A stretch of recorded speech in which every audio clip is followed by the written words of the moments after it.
Welcome Jubin Mishra ji. We all know कि अभी EDI का जो सेशन हुआ था, तो it was like सबके लिए brainstorming था और काफी सारे लोगों को इंटरेस्ट आया कि yes, somewhere we are facing the same kind of problem. So we thought कि एक सेशन हो जाए आपके साथ. पहले तो मैं सभी को अयोध्या मंदिर की बधाइयाँ देना चाहती हूँ. जैसे सभी के घर ये एक माहौल सा बना है कि संदेशा आज खुशियों का हमारे नाम आया है.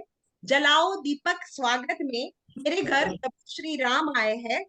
तो जैसे ही अयोध्या में श्री राम जी की वापसी हो रही है, ऐसे ही कहीं ना कहीं जब हमारा देश भारत जब 5 ट्रिलियन इकोनॉमी की तरफ बढ़ रहा है, तो उसी वक्त हम सब जानते हैं कि उसमें 45% जो कंट्रीब्यूशन है वो एंटरप्रेन्योर MSME का है और 75% जितना जो योगदान है वो फैमिली बिजनेस में आता है.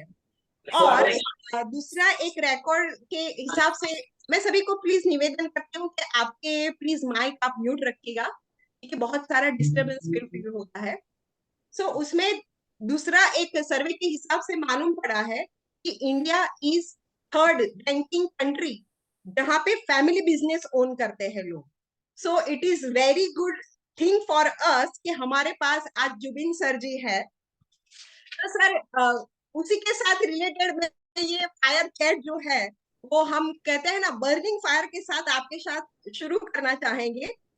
तो मेरा सबसे पहले रिलेटेड जो क्वेश्चन है, because I belong to family business, so in your experience sir, what are the typical challenges family business own face when it comes to achieve sustainable growth?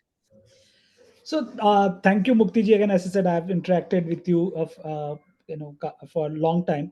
So very interesting question. I think personally, I've been working with family businesses across India now for last 10-15 years. It started with my previous company when I was very much involved in shaping that consulting inputs for family-owned businesses, and after that, I've continued.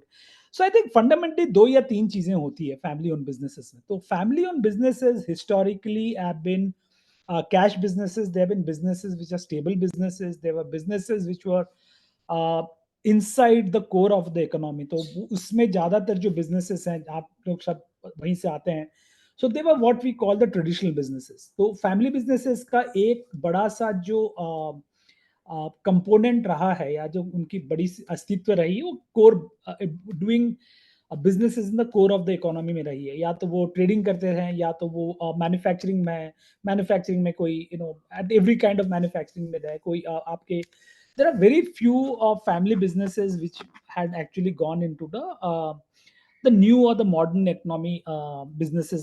Very few family businesses are in services business. Yes, there are businesses of CA firms and law firms which they also call themselves as family businesses. So technically दो या तीन बड़े challenges होते हैं. और ये शायद आप लोग जो इस कॉल पे हो कुछ फर्स्ट जनरेशन के होंगे, ज्यादातर सेकंड या थर्ड जनरेशन में होंगे. तो सबसे बड़ा जो चैलेंज है is managing the generational shift. क्योंकि जो फैमिली बिजनेस के कर्ता होते हैं, जो उनको उस बिजनेस का ढांचा रखे होते हैं, वो 10, 15, 20, 25 साल पहले रखा हुआ होता है. उस समय इंडिया जो था और इंडिया में जैसे बिजनेस होती थी और जिस प्रणाली से हम काम करते थे उसमें और अभी में बहुत फर्क है. सो फंडामेंटली दो तीन चीजें जो आप देखोगे कि there is I want to grow but I don't know how to grow. Second, I don't want to perhaps take a risk to grow because I have grown a business in a certain way. जो मैं business को बड़ा किया हूँ वो एक तरीके से चला है और मैं उसे अभी चलाना चाहता हूँ. तो इसमें काफी सारे प्रॉब्लम्स आने लगे हैं. तो अभी जो काफी सारे मुद्दे आ रहे हैं कि जो चेंज हो रहा है वो चेंज अभी खाली कॉन्टेक्स्ट ऑफ इंडिया में नहीं हो रहा है. अपॉर्चुनिटी खाली कॉन्टेक्स्ट ऑफ इंडिया में नहीं है. India is in the centre of the globe. The global action has shifted to India. India is no longer an isolated market. It is actually a representation of the microcosm of the world. और अगर आपको India market में रह के India के अंदर खेलना है या इंडिया मार्केट में रह के ग्लोबल मार्केट में खरीदना है तो आपका माइंडसेट अलग होना चाहिए. The way you approach business has to be different. So जब ये आप करने जाते हो तो काफी सारे चीजें अभी उभर के आ रही है. One, the promoters many times they don't want to change. Second, when they want to change, they don't know how to change. What should they do so that the change is effective and right? Because change is not about, because family owned businesses, we all know the knowledge of the business, the control of the business, and the destiny of the business are all in the hand of the guy who started it. So one big thing which is happening globally, we've all seen the example of Dabur. I gave. I was involved in Dabur many years back. So Dabur is a classic example of a family-owned business which modernized ahead of the time, because they realized that if the Dabur has to become whatever it has to become, perhaps I have to bring a professional management. I have to bring a change in outlook. So I always say that आपका पहला जो सबसे बड़ा limitation होता है कि आप बड़े होने चाहते हो लेकिन you want to grow in your old context, you can not constraint your growth in the old context. तो आपको अगर आगे देखना है तो कुछ बदलाव लाना पड़ेगा. बदलाव माइंडसेट में होता है, बदलाव आउटलुक में होता है, बदलाव आप what is good in the market for you उसको पिकअप करने में होता है. So first, not having a mindset for change. Second, once you have a mindset, not having a right strategy for change. Third, having a right strategy but not executing it right for the change. And fourth, when you have an execution strategy in place, not mitigating the risk. और ये सारों को करने के लिए आपके लोग जरूरत है. There are three important things: people, process and technology, which we say. You cannot achieve this change अगर आप अकेले कर रहे हैं. आपको लोगों की जरूरत होगी, लोगों जो शायद आपको इनपुट्स दें, लोग जो आपके साथ रह के काम करें. प्रोसेस लेयर में अगर आप देखो, unfortunately Indian FOB businesses, the family owned businesses have not grown. The processes are somewhere not defined or perhaps archaic, and perhaps we are shy of changing those processes. So those processes, if they don't change, it doesn't enable the velocity of change. It doesn't result in a value led growth. It does not lead in agility. There's a whole lot of limitation. Finally, a lot of family-owned businesses have not embraced technology because for different reasons, not, and it is just not because of the cost factor, or it's just the mindset that technology perhaps is something that I don't understand. It will result in a loss of control. So ये तीन चार चीजें जो है कि एक mindset नहीं है, माइंडसेट है तो मैंने पास स्ट्रैटेजी नहीं है, स्ट्रैटेजी है तो I don't have a road map to execute, execute करने के लिए लोग नहीं है, और जब ये सारी चीजें, how do I manage risk, how do I create a growth plan, and how do I constantly move around, ये सारी एक बहुत बड़ी इंपेडिमेंट है आज के दिन पे. ये मानसिकता, I always say that in a good sense. Sometimes it's like an exercise. A lot of people don't go to gym, but that's because they don't want to go to gym. It's not that they cannot go to gym. So but going to the gym is the first step of realizing that I am perhaps unhealthy and I want to go to gym. Second is that I may be healthy, but tomorrow I may become unhealthy and I still want to go to gym. So ये दोनों चीजें बहुत important है. You may be growing as a family own businesses, आपका business बहुत अच्छा कर रहा होगा, बट स्टिल अगर आपको लगता है कि नहीं, मुझे बदलाव की जरूरत नहीं है, I don't want to make changes in the fundamental fabric of the business, then there is a concern, I would say that. So I think that is where I see that there is a need to educate, need to create awareness, and obviously you would need always help to have a controlled growth. You will have a growth which is manageable, growth which is return oriented, and a growth which you are able to sustain.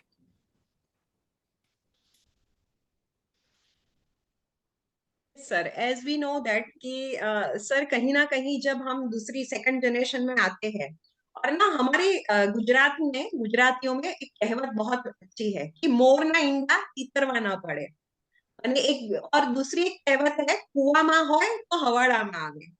But the thing is that when second generation entrepreneur comes into business sir, जैसे अंबानी के बच्चों को कोई नहीं पूछता है कि आप बड़े होके क्या करोगे, क्या बनोगे. वो फिक्स ही है कि वो धंधा संभालने वाला है, वो पेड़ी पे बैठने वाला है. ठीक है सर. पर जब वो लोग वहां पे जुड़ते हैं, जैसे हमें से किसी सभी को, शायद हम मेजोरिटी टाइम अगर पूछे कि किसके बच्चे खुद के बिजनेस में आना चाहते हैं, it is a big question nowadays. ठीक है.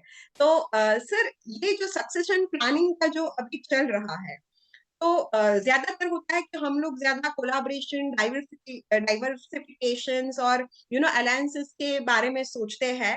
बट ये ऐसा होता है कि जब बच्चे को हम पाल पोस के 15 साल तक बड़ा करते हैं, तो ये भी एक कहीं ना कहीं हमारे अंदर ये डर रहता है कि ये मेरा बिजनेस पूरा ले लेंगे, या कहीं ना कहीं वो डर रहता है फैमिली बिजनेस में. जब फर्स्ट जनरेशन से हम लोग सेकंड जनरेशन पे आते हैं, थॉट प्रोसेस अलग होता है, डिजिटलाइजेशन चल रहा है. तो sir, in with your experience in family business, how important is succession planning in process of ensuring constant growth, and what are certain practices we can do?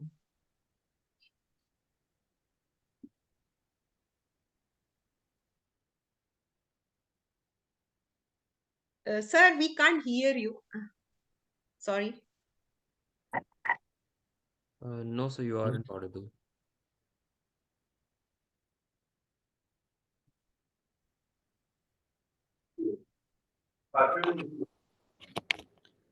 Can you hear me, ma'am? Hello? Yes. Yes, sir. Hello? Yes, sir. Now audible. Yes. Succession planning का जो मुद्दा है वो हर businesses में रहता है. It's not only family owned businesses. आप अगर कॉर्पोरेट चला रहे हैं वहां पर भी आप देखोगे तो ये सक्सेशन प्लानिंग का कॉन्सेप्ट भी कॉर्पोरेट से आया है. I think it has not come because there is a family owned businesses. आप कोई भी बिजनेस चलाते हो, बिजनेस का कंटिन्यूटी बहुत इंपॉर्टेंट होता है because a business is a entity. It's a company, as we all know. It's a legal entity whose life continues after the life of the promoters or the founders. Globally क्या होता था, the capitalist और the promoters and the owner, there is always a clear division. जिसने पैसा लगाया शायद वो company run नहीं करता, जो कंपनी चालू करता है वो कंपनी हमेशा चलाता नहीं, because he is more interested in the creation of value. But India में और ज्यादातर अगर आप साउथ ईस्ट एशिया में देखोगे, जहां एशियन कल्चर में the owner of the family, the patriarch of the family always had a believe that the family continues to hold or have a control on the business, and they always wanted to shape the destiny of the businesses. Now you rightly said that the generation जो पहले था और जो generation अभी है उसमें जमीन आसमान का फर्क है. और ऐसा कई बार होता है. I will give you practical example. अभी मैं आपके स्टेट में 3-4 जगह काम कर रहा हूँ, where in some cases I have been appointed by the parents, and in some cases I have been appointed by the children. Now जहां पेरेंट्स है उनका मेरे से एक्सपेक्टेशन है कि फैमिली को साथ जोड़ के रखो, और जो बच्चे जहां पर मेरे को बुलाते हैं वो बोलते हैं कि हमारे पेरेंट्स को बताओ कि ये बिजनेस चलेगा नहीं, उनको ये सिखाओ कि हम अलग कैसे हों, या तो अलग नहीं होंगे तो हमें ये नया बिजनेस चलाने दो, नहीं तो हम इसमें रहेंगे. It's a very interesting issue. Now succession planning जो आता है ये दो रीजन से आता है. एक तो कल्चरल कॉन्टेक्स्ट. हमारे कॉन्टेक्स्ट में all of us are Indian, and we know our parents and families are very important. They exercise a control. Now, the control on the family cannot be equal to a control on the business, because the business has to be led by something which is more able, which is more sustainable, and something which allows the business to grow.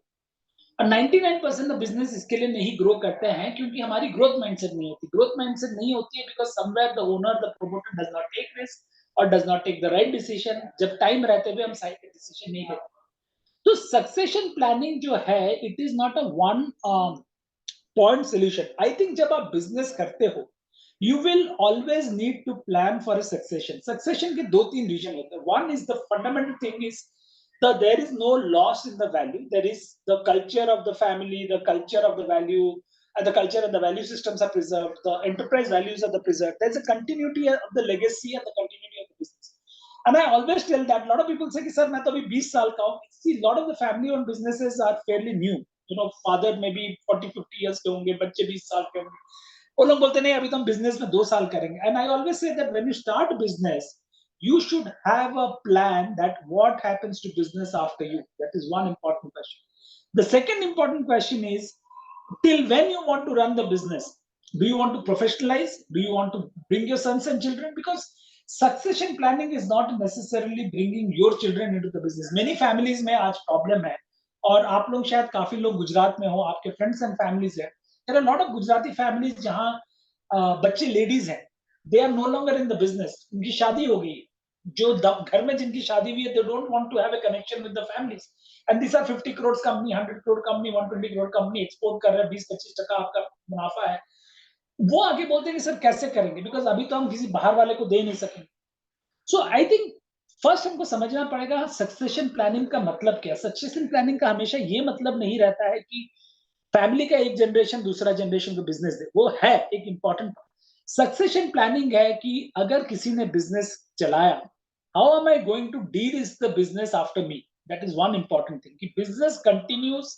Business is a perpetual entity, right? We all know that from the so business has its own life, own destiny to continue after the life of the promoter. Second, What if I am not able to take the company forward, but the company has a potential? Which means, how do I get the right person to run the company? The right person can be inside the family and cannot be outside.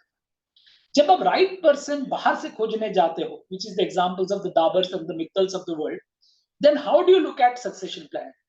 And when you're looking at the context of the succession planning, the way most of you understand is like maybe the Ambani example which you started with, कि पहले generation of Ambani में इतना बड़ा problem हुआ, दोनों भाई अलग हो गए. Now mister Ambani, Mukesh Ambani is done a very smart thing.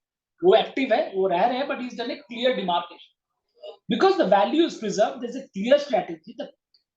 What he's essentially done is looked at the interest of the children, the capability of the children, the need of the business, and the need of the stakeholder, and said, what does it make sense for who to lead?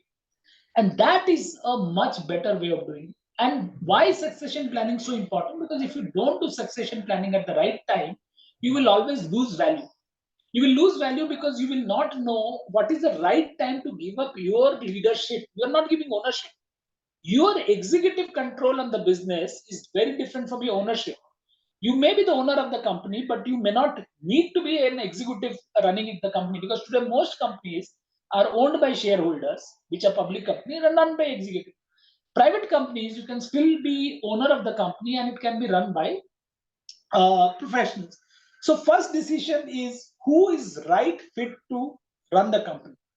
और उससे पहला question, what does my company need to grow? Does it need a right leader to take it forward? And who is the right leader? I think the focus should be on finding the right person to lead the company. If the right person happens to be your children, then do it. This is one important part of succession planning. और इस पे बहुत ज्यादा काम जरूरी है और इस पे बहुत बारीकी से काम करना पड़ता है, बिकॉज ये इतना आसान नहीं. तो दूसरा बात जो है सक्सेशन प्लानिंग में, when do I start the succession planning? If it involves a family member. And उस वाले में दो या तीन चीजें. I think first you have to understand that children coming into businesses are very different. They will have their mindset of business. So how do I marry the needs of the business to needs of the wealth that a family want to create, needs of the promoter to the aspiration of the children. Now, what has happened over the period of 3 to 4 years, lot of the family businesses have started creating family offices or holding operations, where the money gets parked into a holdco or a trust or a family offices, and then they're investing in multiple businesses. So उसमें जो balance achieve करना बहुत important होता है.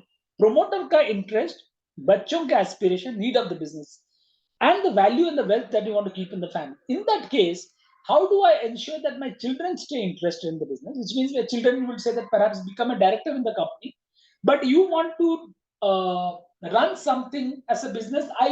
The business will fund itself as maybe as a funding entity. And there are different legal structures which are coming out, which are little corporate structures which are coming out, little holding structures coming out, which is to ensure that both generations business aspirations are met. And as you go forward, the third direction it is, can I continue to be what it is or do I modernize? इससे एक बहुत बड़ा चीज जुड़ा होता है कि when do I divest? Should I divest is, do I give up the business that I am in, or I diversify, in the sense, do I get into a newer area? So succession planning isolation में नहीं होता. Succession planning is at the root of value creation.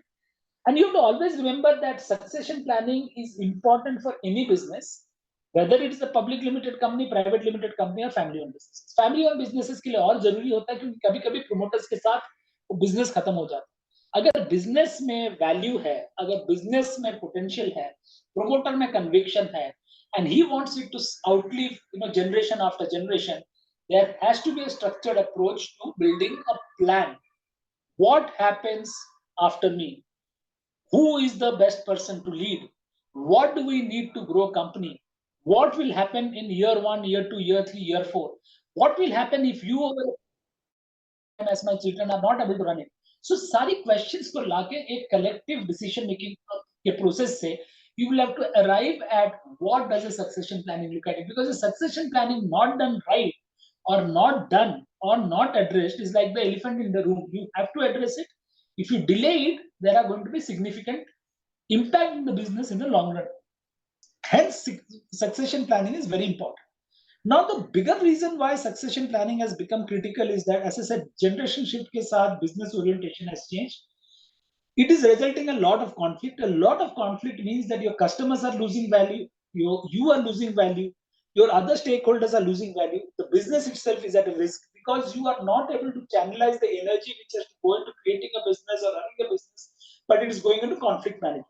So if you have to avoid conflict, if you have to make sure there is a structured, directional growth, then address succession planning early. So that is my recommendation. It is very important.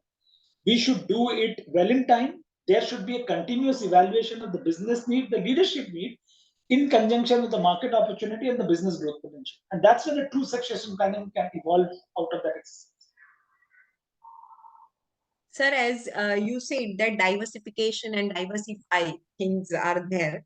So, sir, are there any specific industries or sectors where family business have strategic advantage or growth? And what are the factors contributes in it? So, if we look at Mukti ji, you know, see, family businesses are there in all sectors of the society and all. So, if you look at some of the largest businesses in the globe, they are all family-owned businesses because it starts with certain family, right? It starts with certain individual, and when an individual starts a business, many a time you would want that the business moved on to children.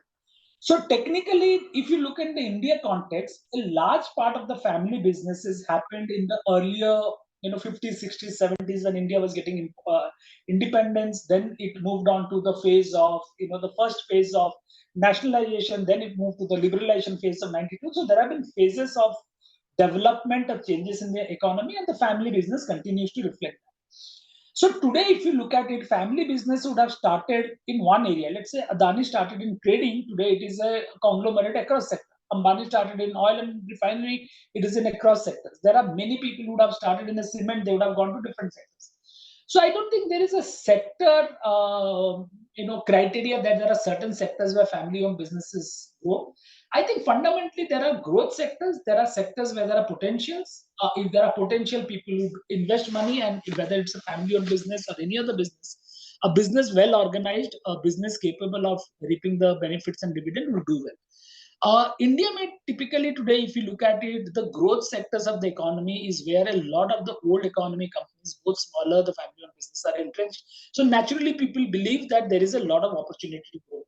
But having said that, I am seeing that today there are a lot of family-owned businesses are they are diversifying. They are taking a multi-business portfolio approach. They are moving from one business to other. They're looking at synergistic expansion and also looking at non-related expansion. And they're also looking at going global. So the opportunities for family-owned business practically exist in every sphere. But having said that, I'll go back to my previous point. There is an opportunity for growth every sector pay, but is the family ready to harness that growth? If the family is ready, because I may be I may be an expert in trading, but I may not know how do I get into infra business. Some of the biggest family-owned businesses which are conglomerates today, they are all professionally run with the ownership at a very different level. So if you haven't, so to grow, there has to be two things. There has to be a market, there has to be business need. You need to have a willpower and ability to grow, and you need to have the ability to generate cash to grow or seek cash to grow. Now, in that case, all the things remaining, I need to also have the capability and capacity to grow, which will only come from people, because you may not know the answers to growth for every other sector. So if growth is an agenda, growth can happen in any sector. For growth to happen in any structure, it has to be structured. A structured growth means there is a strategy. The strategy leads your structure. It puts a place for a system. It puts a lid for people. And it leads into a well-defined roadmap of how will you achieve growth in whatever sectors you do. So with the sectors opening, the cash businesses or businesses which were asset businesses, which have fundamentally had a lot of money on the balance sheet, who have a lot of cash reserves because they came from old economy companies. They came from typically being heavy manufacturing companies or having the old businesses. So they have cash reserves, and because they have a cash reserves, they have an ability to absorb a lot more of risk than the people who may not have that. So they may be well poised to today benefit from any expansion, as long as they know how they're expanding, why they're expanding, and what would the expansion Uh, So I have a question related to this because you also told about succession planning and then you also told about the growth strategies. Like, is the family ready or not? So since because I'm from younger generation and most of our younger generation thinks of technology and all these things. So is there in the current landscape where technology, digitization, automation, analytics, and so many things are coming up? Like how relevant are these elements for MSMEs and small and medium businesses, and how these businesses can actually leverage them for their 10x growth?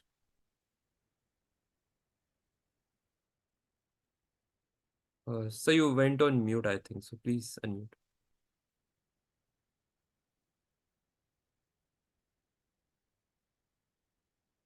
Hello. Yes, you're audible. So please put the camera a little in the upright position. Yes, now perfect. Okay, so I think so. As I said, see, technology, and I think technology is a very broad term. I think as the businesses grow, scale is very important, and scale is not going to come by people. And let's look at it. In earlier days, you could only grow by if you have an access to capital, if you have access to people. But today, even if you have access to capital, people may not be the the only factor which will allow you to grow, because essentially you are looking at exponential growth, then you're looking at growth at scale. You are looking at growing by without adding much resources. You are talking about growing by not adding much resources, not adding much people, reducing cost, optimizing cost, harmonizing what you have inside the company. Now that you're only going to do when you have a backbone built on technology, and technology which are modern day technology, which are scalable, which automate your processes, which reduce the cost of doing thing, the effort of doing thing, and speed of doing thing. Because the reducing cost, speed, the cost of doing thing, improving speed of doing thing, reducing errors of doing things, improving quality at the first time, it's all critical. These are obviously not going to happen with the manual way of doing thing, or the old way of doing thing, or the old way of trying to process an input into an output. Now that is only going to happen if you are bringing in something which we are now all familiar. How, in earlier days it was mechanization. If you look at days when, let's say, our parents started the businesses, they were mechanized. They may not have a technology as something that we understand today. Maybe they were not computers, but even as simple as that, there were machines, there were heavy machinery, there were there were rollers, there were stuff. There were a lot of the things which people used to do in a factory setup, which was very, very mechanized. Mechanization has led to technology. Technology has led to digital, a lot of digital technology adoption. So fundamentally, anything which improves your ability to grow at scale, reduce cost, reduce effort, reduce the quality errors, improve the outcome, improve timeline for delivery, and reduce your cost of customer acquisition. That is always going to be paramount. So, and this will continue evolving. If you look at the journey of the evolution of business, it was mechanized, then you had computers. The computers moved to a very different kind of computing environment. From desktop it became web, and when web it became we are talking about digital. From digital we are talking about intelligence.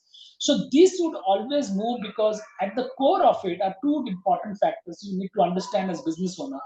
The world is moving towards doing more with less, doing it more predictable way, doing with more intelligent way. They want to de-risk themselves from dependence on anything, which means your technology would become more intelligent, more available, more fundamental, and more more revolutionary in that sense. And if you are not taking that into the context of growth, whether you are a small company or a big company, you're likely to suffer. Smaller companies have always had the challenge of, I don't understand technology, therefore I don't want to take technology. The many companies which had money, but they won't take technology because either there is a fear of losing control, or not being able to use, or not being able to adapt and adopt. So that's the reason they have been technology wise laggard. For many years, the only technology I saw was, people using a tally and then, running their businesses. But today, when I talk, day before yesterday, I was in a textile factory having 20,000 people in Bangalore, and they don't even have an HR system, and they wanted me to improve the productivity. Now, when the owners of the company said, कि Zubin sir, आप किसी भी तरह 50% level से 60% तक productivity improve करा दो, no one is going to be able to do an improvement from a 50 to 60% if you have not changed the fundamental of how are you going to capture data. Where is the data you're going to be captured? How do I know at an individual level who's performing well? How do I know what level of changes I need? How do I know historically I have done? How do I know that changes that I want to make in the system are going to be sustained, going to be tracked?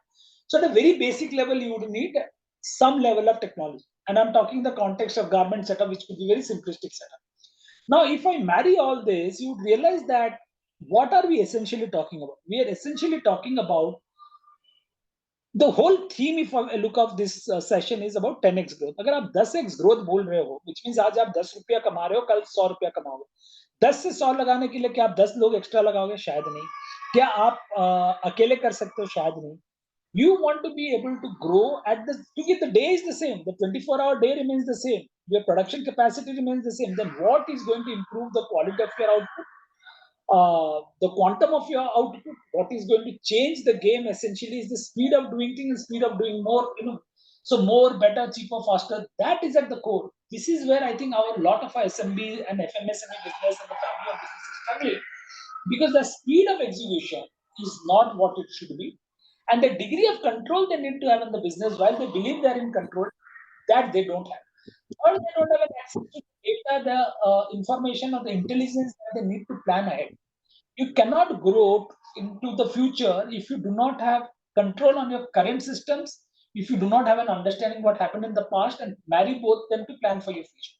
ये तीनों चीज नहीं हो सकती है जब तक आपके पास you don't have a power of a technology to do it.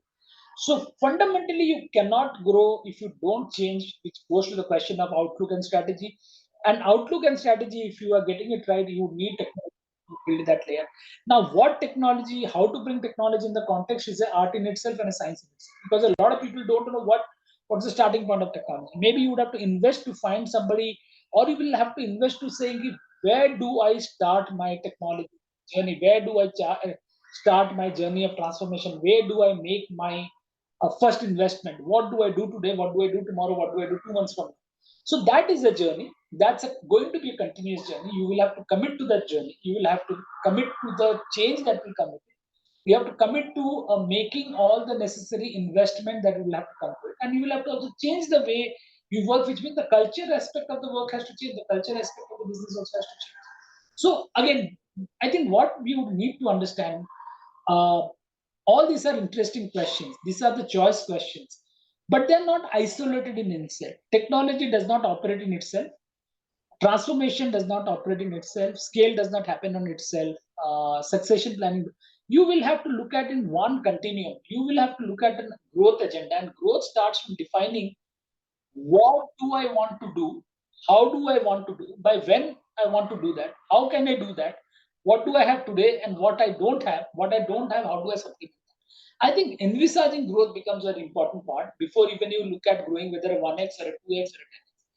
When you do your growth planning, a whole lot of things like your leadership planning, your customer journey planning, planning your technology transformation, planning digital adoption, planning leadership changes, planning cultural changes, all will come into the mix.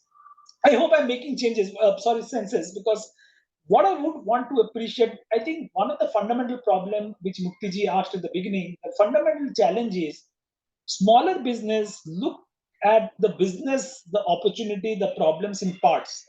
They forget that there are some of the parts which gives the ultimate impact, and we do not look at the business in one holistic view. I think looking at the business in one holistic view is a very important part. And if by end of this today's session we are able to commit that for me to grow, I need to change. And once I change, I need to put into 10 things into my perspective, because growth is just not making a movement in one area. It's some total of movement across areas.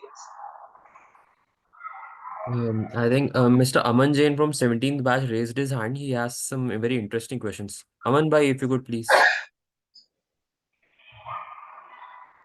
Hi, Aman.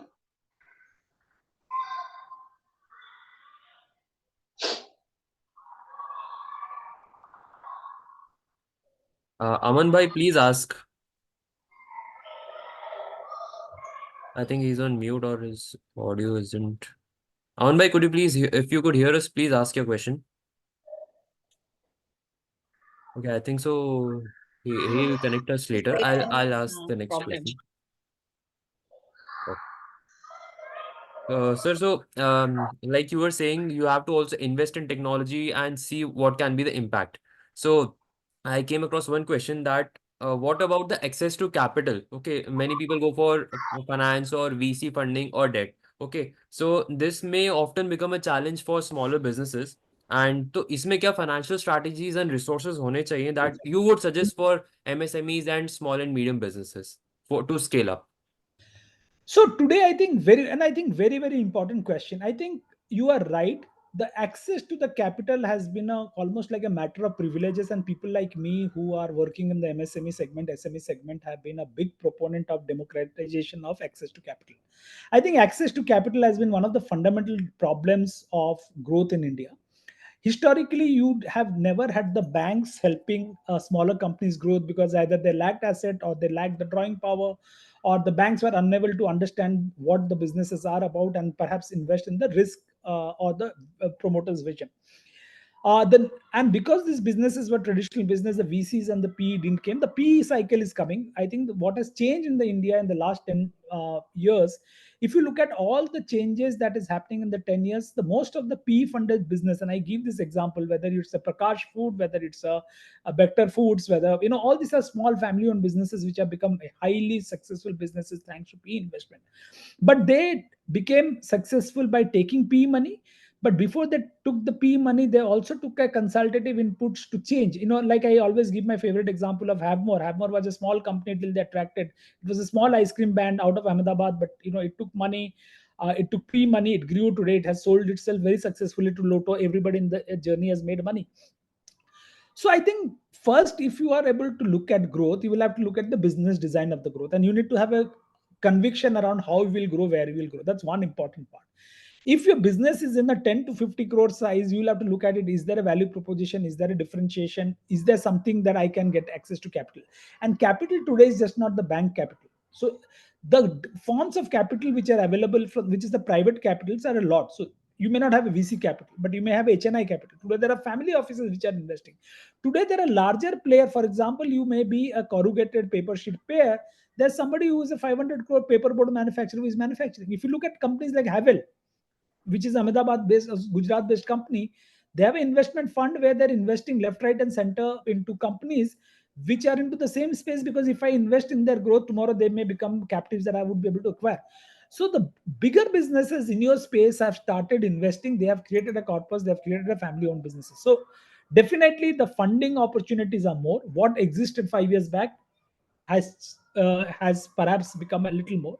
So there are so today a lot of MSME SME do not even know the alternative capital which is available. They are still dependent on the bank loan. The banks are also changing the lending norms. There is a private sector lending. There is a lot of work which the government is doing to make sure that it's an easy capital being available. But along with that, like there are export credit guaranteed scheme, there are production link incentive schemes, there are all the made in India schemes. So there are a lot of government scheme which is coming. So at the base level, there are government scheme. Being aware of what are the government scheme, where it is relevant to you, is important. Second, the banks are also today easing the purse, but for you to go into the bank, you also need to have a very sound business plan. You need to have that conviction, and there are opportunities to go to. Third is the access to private capital. Private capital in the stage of growth where most of you are in the 10 crore to 100 crore, the best way to private is a lot of NBFC funding are available today. And also people who are lending against your books of business or your incoming revenues, to revenue liens. So there are like businesses like lending cards of the world who are going to give you debt at a fairly attractive terms. So the NBFCs, there are digital lending houses, so that is at other level. Now, if with and this is how you have to look at it. When you're initially growing, what kind of efficiency you're building in the business, the internal accrual is available. If internal accrual is available, what is the level of ODI can drop? And this is about financial management of business, which is I'm saying. A lot of people say that I don't have access to money, therefore I don't grow. But most people do not even have a growth plan. If you don't have a growth plan, how do I plan for the capital? So if you have a growth plan, capital will find its way. A good, efficient business will always attract capital. And that's my fundamental belief. Earlier, 5, 6 years back, I would have still believed that funding is not easy. Today, everybody has cash in different pockets. Cash is being lent out to business. Amount of money which is going into MSMEs by different ways is big. The amount of mergers and acquisitions which is happening in MSME space is also big, which means there are larger companies which are coming with an interest to acquire you, invest in you. They're coming as strategic investor. So the funding basket has improved. But before you approach funding, I think the fundamental part is strategy would always precede capital augmentation. If your strategy is right, you are able to demonstrate scale. There is a business plan to support growth. There's a business plan which will justify funding. Perhaps there is a 50% more chance than what was available that you may get funding. And today, funding is just not a single source funding. There are funding in different pockets available. You need to know where those pockets are, what are they seeking as investors, and then perhaps approach them and get that money. Like perfect. So that. Planning to raise a question. I think Mr. Yes, Modi yes. is. Mr. Kangshit Modi, sir, please go on. Yes, hello, sir. Good evening. Good evening, Kanchi. Sorry, my video is not on. Please excuse me for the same. No problem.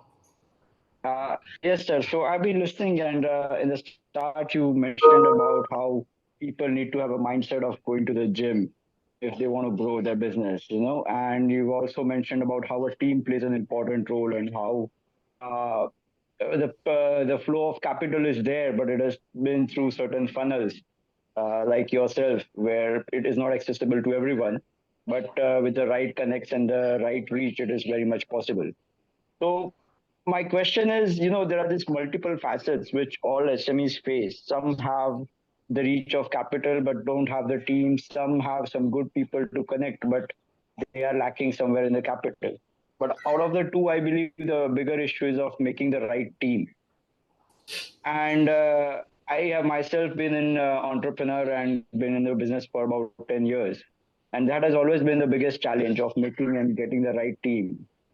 So, in your experience, vast experience for more than 25 years, which you have, how do you see that? How can someone, really focus and develop the right team? What would be an exercise of doing that? So, Kankshit, I think this is the nail on the, this is the question I would say of that we've, and this is the toughest question I would say, and I wouldn't say there is an answer. So, I would answer it in two different things. I think the fundamental thing is the entrepreneur at the center of the business. I think the first thing that an entrepreneur needs to look at, or an owner of the business needs to look at, is what kind of capacity and capability he needs to go. The capacity and capability modeling for any business is very important. Sometime you would realize that it is.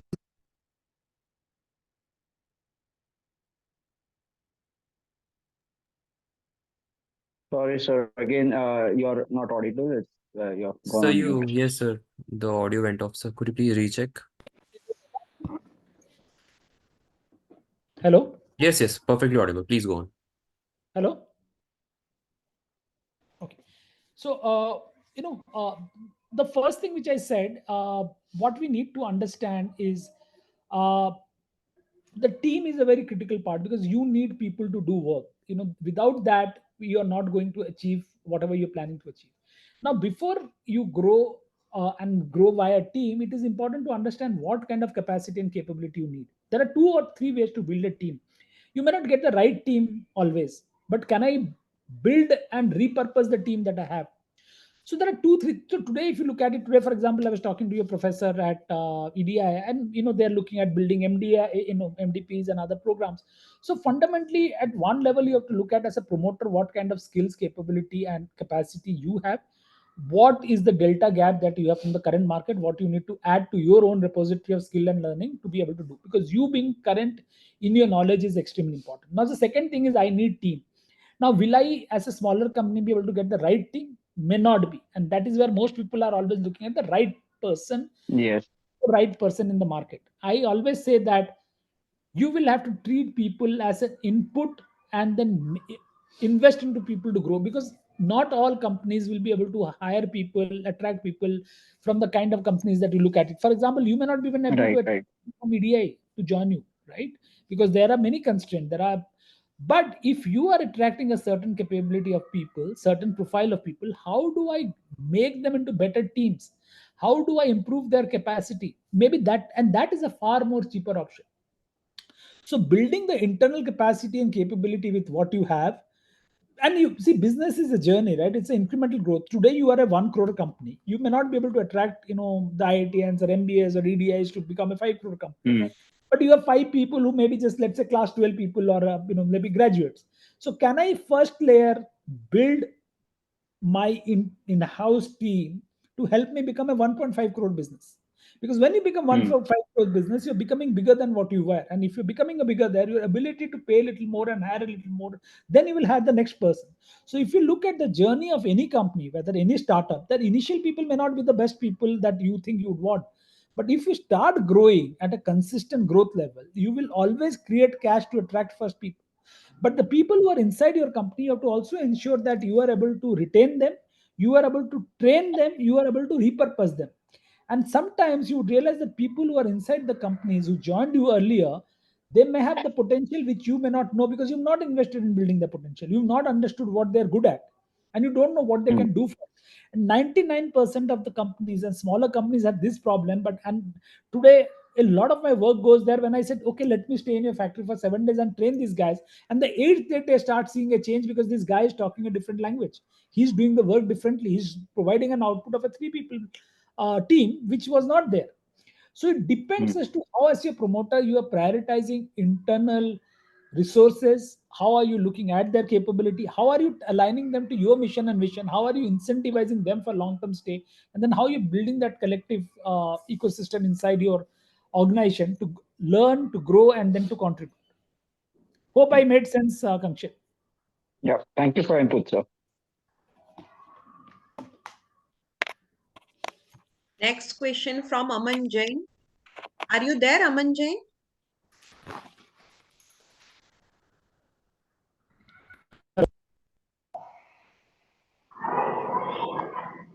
Hello, Aman Jain.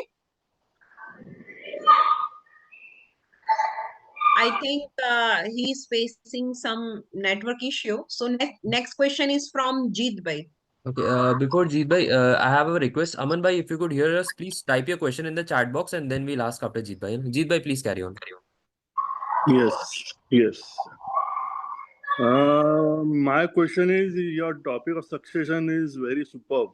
I have a very huge manufacturing firm in Pune and of aluminum slugs, and we are almost we are 10 directors in our company.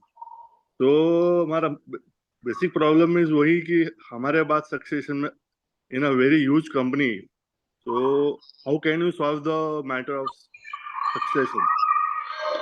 That is my thought. So Jeet, so again, as I said, succession planning, बड़ा या छोटा company हर जगह में रहता है. If today you look at a large company like Ambani, Reliance is a big company. There is a succession planning at a different level. Now the question is, let's look at, okay, this is calls for a larger answer. This will not be solved in this part.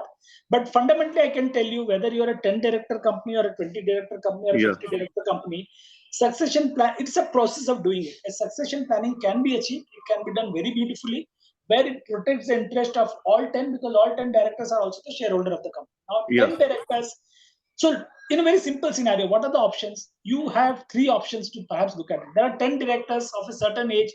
They may all decide that I will become owner of the company, CEO of the company on a rotational basis, like the Infosys model. The second is that all 10 decide we will all go back and play our role as promoter and get professional management. Third is that we have interest of our children. These are 3 4 core issues we will face at a broad level. All these are solvable. It requires a certain amount of nuancing to know, first understanding what is the expectation and aspiration of the 10 founders. How are they looking at it? Where is the business today? What is good for business? And what is the return a promote? Because end of the day, it is all about money. It is all about the wealth. What is your ability to earn in terms of a value realization by doing X versus a Y? That will determine what is the right succession planning for you. But can succession planning be done keeping all the needs of the 10 promoters and 10 directors in place? Answer is 200% can be done. So basically, we were supposed to go to we are supposed to go to IPO, but according to my dad's decision, we shifted it and we gave the buyback of shares of every directors this year. So is it a good thing or? See, it is. See, again, these questions, in the context of you are a business owner and you are a successful business owner, Jeet, you will understand that this requires a lot of one-on-one deliberation, because there is no if and but and yes. So there will be reason why you did not go to IPO or why you decided to go to IPO. Yeah, there will be reason but behind each reason there is an economic reason of what you want to try to achieve. See, there are 2 reasons you would have done it. One easy way to understand is that you don't want to go to IPO because you don't want to dilute ownership. You want to keep the ownership with you. So I have brought back the share of others, which is a control issue. Yeah. So if control is important and other directors are non-participative directors, and you want to cut, so issue is whether you want to grow, by raising money or going public versus having a control. It's a choice. Here is a control. Now, what are the drivers of the control and what are the benefit of the control? Because see, control तो आपने ले लिया, लेकिन how does control impact the growth of Jeet Bhai's company today versus tomorrow? तो यहाँ पर अगर कोई एक्सपर्ट रहता आपके साथ, तो वो पहले बताता है कि जीत भाई और उनके फैमिली का first I would have preserved their wealth, then I preserved their investment. I would have seen कि पहले promoter का interest देखो, second business का interest देखो, third देखो what makes sense. Maybe it makes sense that today I don't know, hypothetically you could say that you do an IPO and then there is a way out, or you do a different political structure. So there are, first is the incentive for doing this. Every decision of this nature is a risk reward model. There is an incentive and a trade-off. वो जानना जरूरी है जीतना. वो जानना, वो obviously succession planning में बहुत कम लोग काम करते हैं उस level पे. There are only the big four auditors do it, and there are very. So if you are able to understand, then is how do I structure? What would be a right structure? What would be the legal consequences of the structure? What would be the tax? And other thing is when you're doing a succession planning, 90% of Indian businesses एक ही reason पे fail करते हैं. They do not have a tax neutral structure. आपका जो structure बनता है वो tax neutral नहीं रहता, टैक्स फ्रेंडली नहीं रहता, तो वो चेंजेस का असर आप पे अलग पड़ जाता है. तो आप कंट्रोल तो ले लोगे लेकिन उसका अपना कई नुकसान और हो जाएगा. तो आई थिंक ये सारे चीजों को लेके making the right approach which protects all the interest is always neutral, friendly and accretive is important. And it's an exercise in itself. It's not a 1 month exercise, it's probably a longer exercise. But answer is, does succession planning answer to you? Does it apply to you? Answer is yes. Can it be done? Yes. What will it do? It will essentially look at the 4 or 5 dimension of decisions and see what is the best way where your value is preserved, the controls are freed up, it is a tax neutral structure, and therefore you are able to retain the continuity of the business, the cash requirement of the business, and the growth requirement of the business. Yep. Thank you, sir. Thank you. Jubin sir, I have a question. This is Abhishek Kapoor from 12th batch. Hi, Abhishek. Hi. Sir, I'm a second generation family business. I've joined my business. I'm second generation 2G in my family business.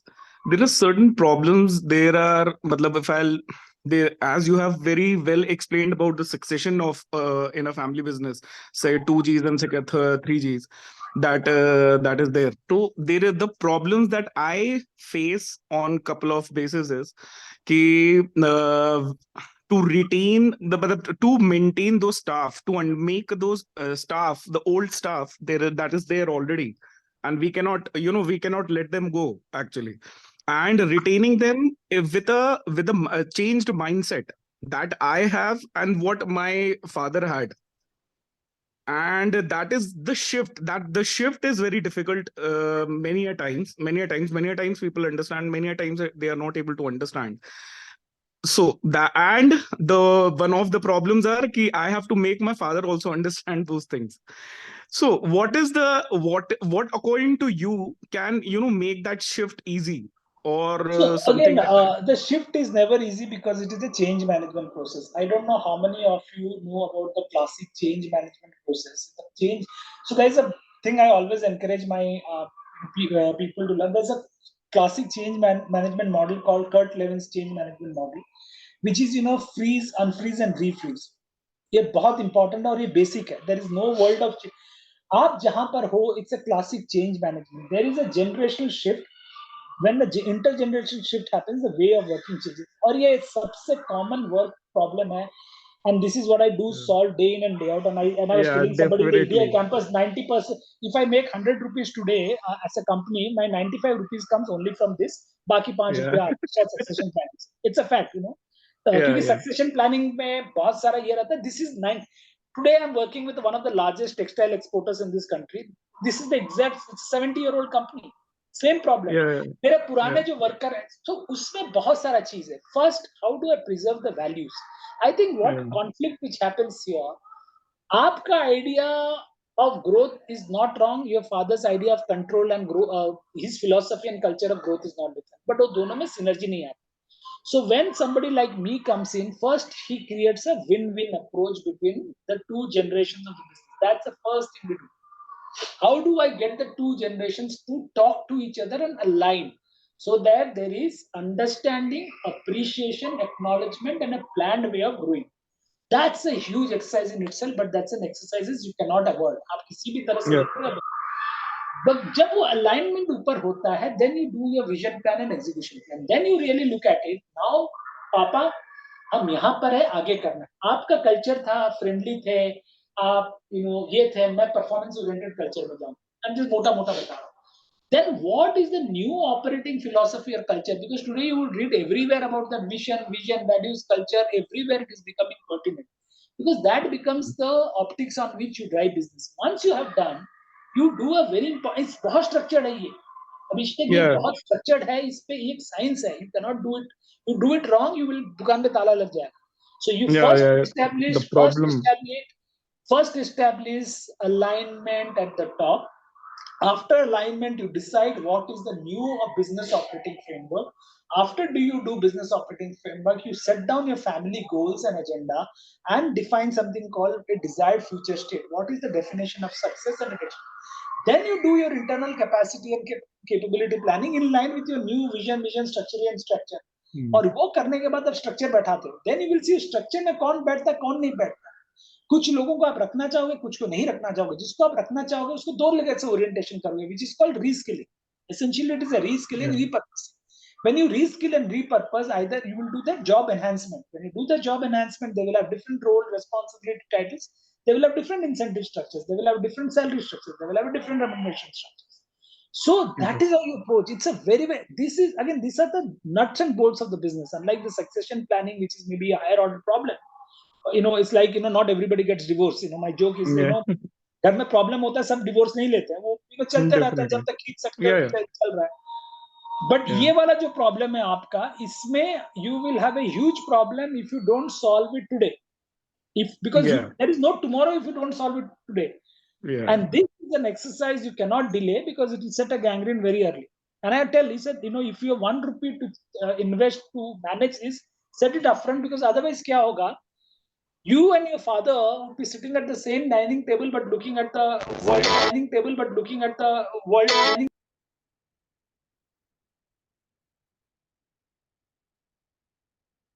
So Abhishek, that is very very important. ये बहुत sensitive चीज है, इसमें बहुत ज़्यादा आपका focus जरूरत पड़ेगा. There is a template how to do it. That it is a process, but the process is something which is done. It is well known. This is the classic 101 problem of change. If it is done right, you will be able to address it. Okay. Thank you, sir. Sir, so related to this also, Mr. Aman Jain had a question in a little advanced stage, that how to retain our trained employees and how to decide fair salaries and incentives so that they also grow with the company and they also stay with the company. Which is exactly what I said. It's a related thing. Like I said, Akshay. So I think these are not isolated statements. Where people go wrong is they look at it isolatedly. किसको रखना है, किसको नहीं रखना, किसको रखना है, किसको नहीं रखना is a very downstream question. हमें कहाँ जाना है, कहाँ जाने के लिए किसकी जरूरत है, जिसकी जरूरत है वो क्या करता है और उसको क्या करना चाहिए. What is the delta on his gap and skill? Because what he is doing today, is he relevant for today?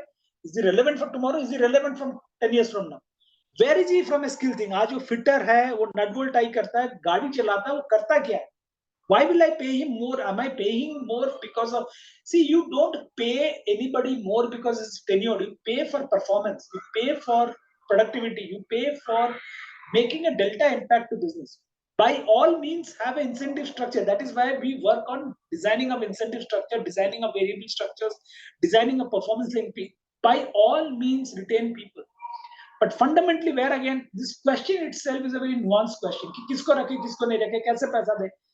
I think, when I said to Muktiji's question in the beginning, one of the biggest problem in India's family-owned businesses, and I dare say, is we shortchange the process of change. We shortchange strategy. हमें हमेशा shortcut लगना है.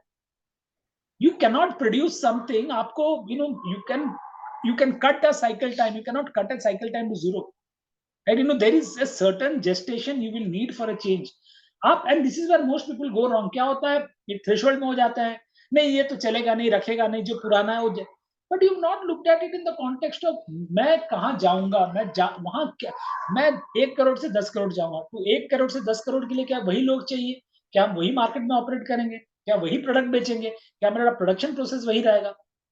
This is where, see, these are things where you all need handholding, you need support, because see, you are all small businesses essentially. You go wrong here, you put your life's business at risk.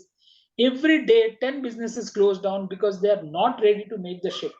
It's not because they didn't have not all businesses close down because they're unprofitable. Most businesses close down because they're not able to make a change.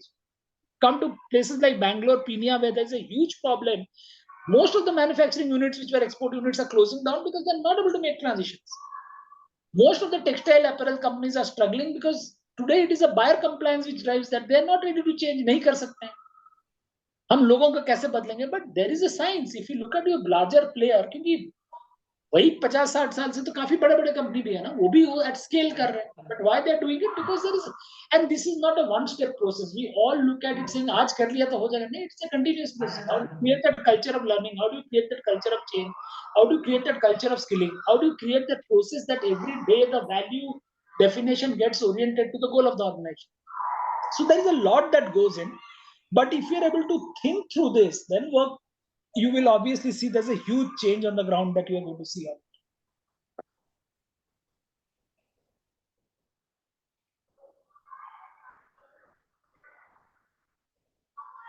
Mukti ma'am, please go ahead with the question.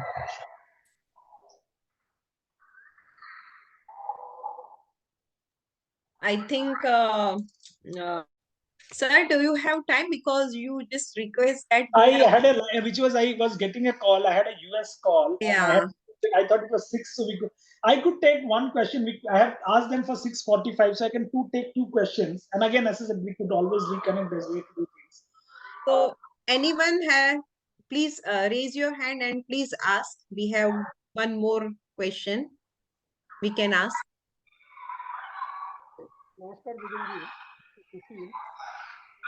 Hi, Sushil. Mr. Anand Thakkar, please. Okay. Yeah, hi, myself Anand Thakkar. Sir, again, am I audible? Yeah. Okay. Again, this is a second generation into agro business, agro processing. And my question is, most of the times we are on the same page. Me and my family has been on the same page regarding any decisions to be taken. But going forward, so the transition now, as you said, the succession and the transition which we have to make slightly professional in change that we have to do. How would be the process? We can understand that it is very much important to get into this stage now. So Anand, but what would be the process actually? See, each company will have a different process. I think there are 2 things. Every company has 3 important things. There is every company has a certain DNA, which is the culture and way of doing it. And there is a context in which you operate. Now, when you're looking at the culture and the context, your change that you are seeking to do has to be in the context of the culture and context. Otherwise, you aapko baithega nahi. Because in your case, maybe the template of change could be very different. But essentially, it goes back to the same thing, Anand.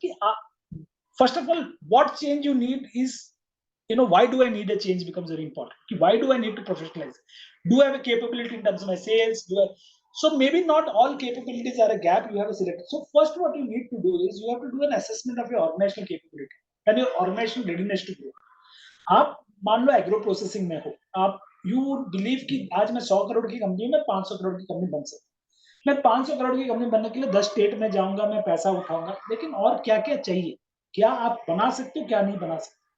Now, when you look at it, you will have to do a talent planning or a people planning at a very simple level. Now, when you do a people planning, you need to have, now what kind of people you need, so there is a lot you will have to do in your case, a very simple template to start is to look at how do I plan for my, my growth need, what is my workforce need?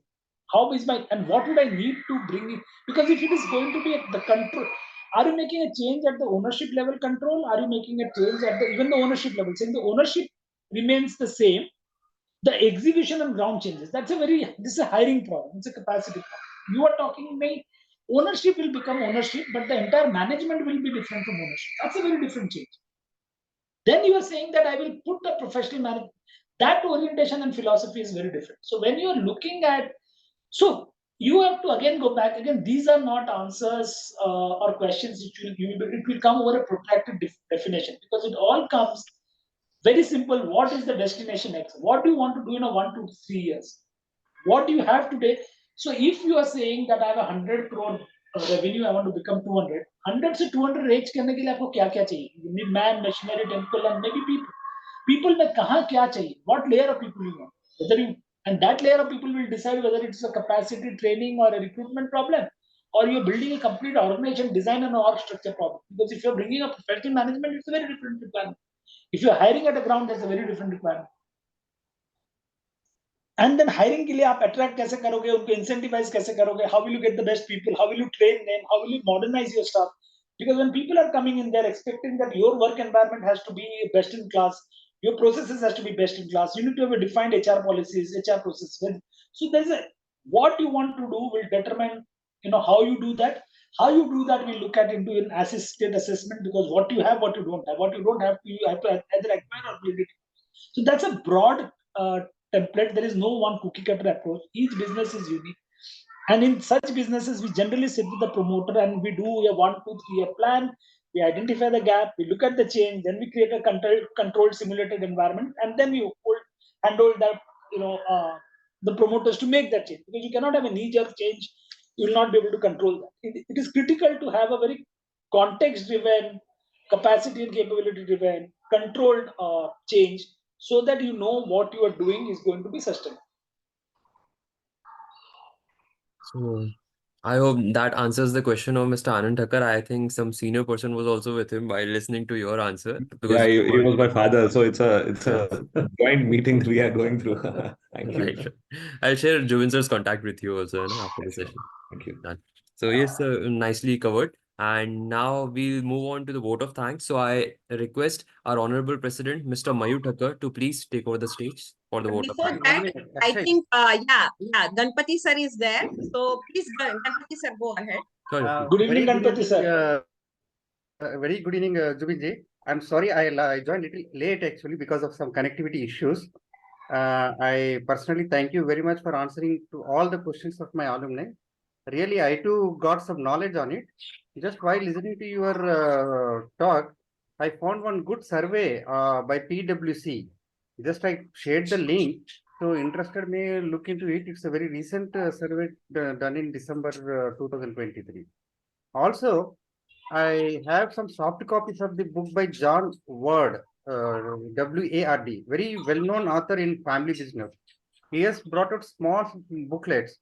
Muktiji, I will share that booklets with you.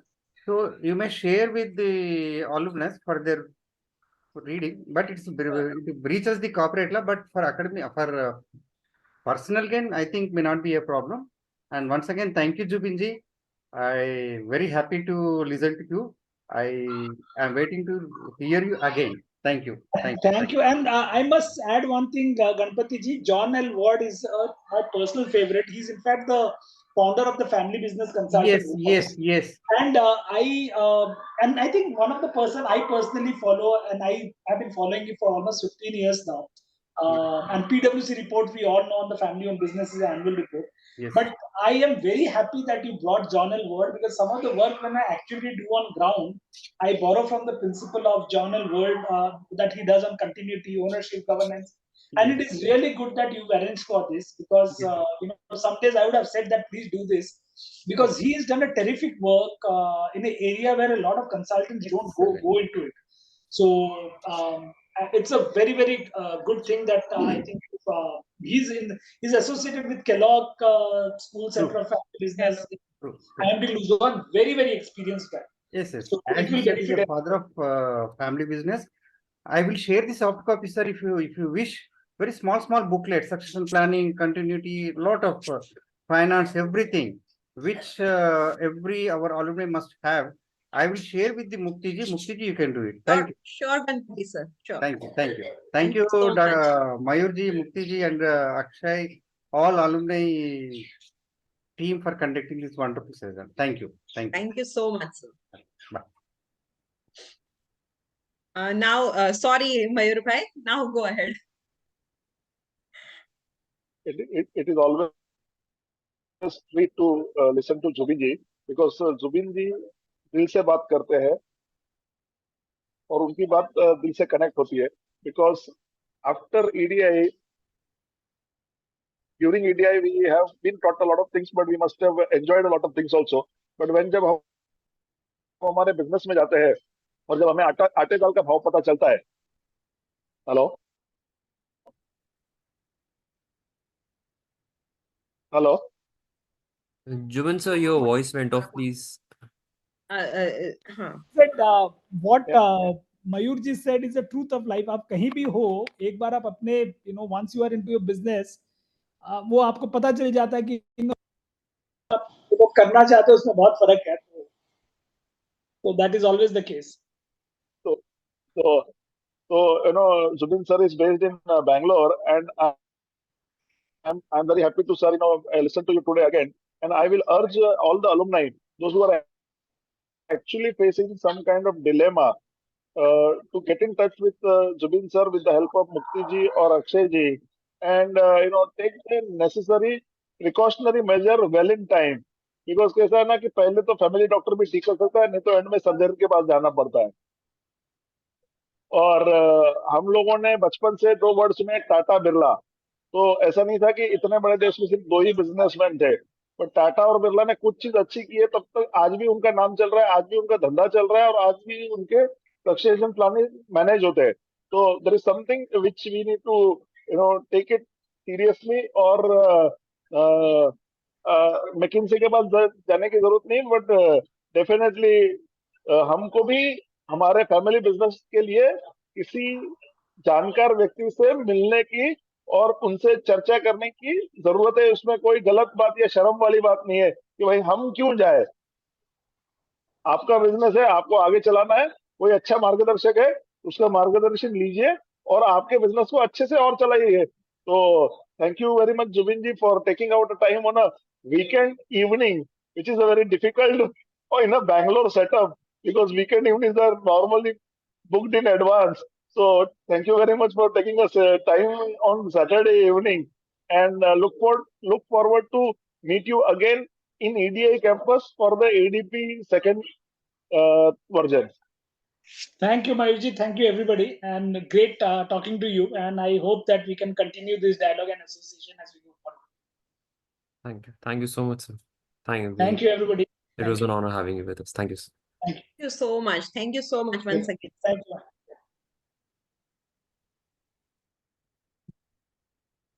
I think Mayur sir, you want